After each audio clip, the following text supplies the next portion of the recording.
Tuturuan ko kayo ano yung backer system sa recruitment ng Philippine Army. Merong nagsabi sa akin, backer kasi yan. Ito yan. Ang tunay na backer sa Philippine Army ay ang sumusunod. Una, ang iyong credentials.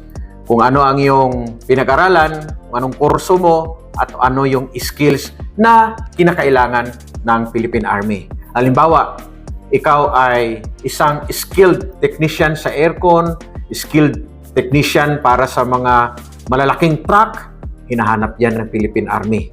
Pangalawa, physically and mentally fit.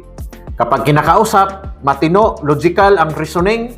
Pangalawa, ikaw ay malakas sa physical fitness test. Kung pwedeng pisuhin mo lahat. Yan ang mga bagay na matatawag nating backers sa Philippine Army. Meron ka ba niyan?